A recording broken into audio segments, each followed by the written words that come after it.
নিজের বলে হার্দিক পান্ডিয়ার করা এক স্ট্রেট ড্রাইভ আটকাতে হাত বাড়িয়ে দিয়েছিলেন শরীফুল। সেই বল সজোরে গিয়ে আঘাত করে তার হাতে। তখনই ব্যথায় কাতর হয়ে পড়েন শরীফুল ইসলাম। মাঠে ফিরে এসে প্রাথমিক চিকিৎসা দেন। এরপর নাসাউ বিশ্ববিদ্যালয় মেডিকেল সেন্টারে নিয়ে যাওয়া হয় তাকে। হ্যান্ড সার্জনের তত্ত্বাবধানে ছোট্ট এক অস্ত্রোপচার করা হয়েছে। সেসব তথ্যই জানিয়েছেন বাংলাদেশ ক্রিকেট বোর্ডের চিকিৎসক দেবাশিস চৌধুরী। বিসিবির কাছ থেকে আসা এক ভিডিও বার্তাতে শরীফুলের ইনজুরির আপডেটেড তথ্য জানান দেবাশিস।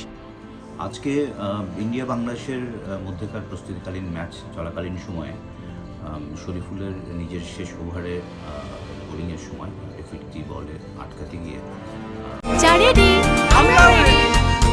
চা মানে লাইফটা ভরপুর, চা মানে ইস্পাহানি মির্জাপুর। ওর বাঁ হাতের তর্জনী এবং মধ্যমা অর্থাৎ রিং ফিঙ্গার এবং ইন্ডেক্স ফিঙ্গারের মধ্যেকার যে ওয়েব স্পেস সেখানে একটা স্প্লিট ইনজুরি হয়। মাঠে তাৎক্ষণিক পরিচর্যার পরে শরীফুলকে খেলা শেষে নিকটস্থ নাসাউ ইউনিভার্সিটি মেডিকেল সেন্টারে নিয়ে যাওয়া হয়। ওখানে হ্যান্ড সার্জনের তত্ত্বাবধানে ওর এই ক্ষতে ওর একটা ম্যাক্রো সুইচারিং করা হয়। 6টা সেলাই পড়েছে।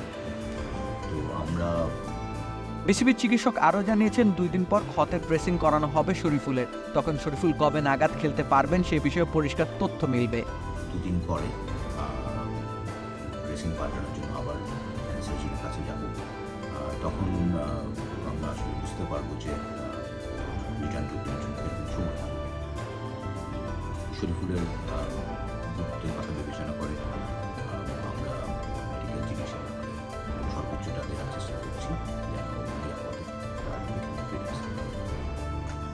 যদিও বাংলাদেশের হাতে যথেষ্ট সময় রয়েছে, শরীফুল সেরে ওঠার সুযোগ হয়তো পাবেন, কেননা বাংলাদেশের প্রথম ম্যাচ অনুষ্ঠিত হবে 8 জুন। হাতে এখনো প্রায় 6 দিনের মতো সময় বাকি। শ্রীলঙ্কার বিপক্ষে বাংলাদেশের প্রথম ম্যাচটা বেজায় গুরুত্বপূর্ণও বটে। এমন এক ম্যাচে শরীফুলকে একাদশের বাইরে রাখা টিম ম্যানেজমেন্টের জন্য প্রায় অসম্ভব। তাই তো শরীফুলের সুস্থ হওয়া প্রয়োজন, কেননা তাসকিন আহমেদ এখনো ম্যাচ খেলবার মতো ফিট হয়ে উঠেছেন কিনা সে সংশয় রয়ে গেছে। দলের 2 সেরা পেসারের 2জনই চোট আক্রান্ত। এমন এক বৈরী পরিস্থিতিতে দ্রুততম সময়ে তারা সুস্থ হয়ে উঠবেন, সেটাই হয়তো সকলে করছেন প্রত্যাশা। রাকিব হোসেন রুম্মান, খেলা 71।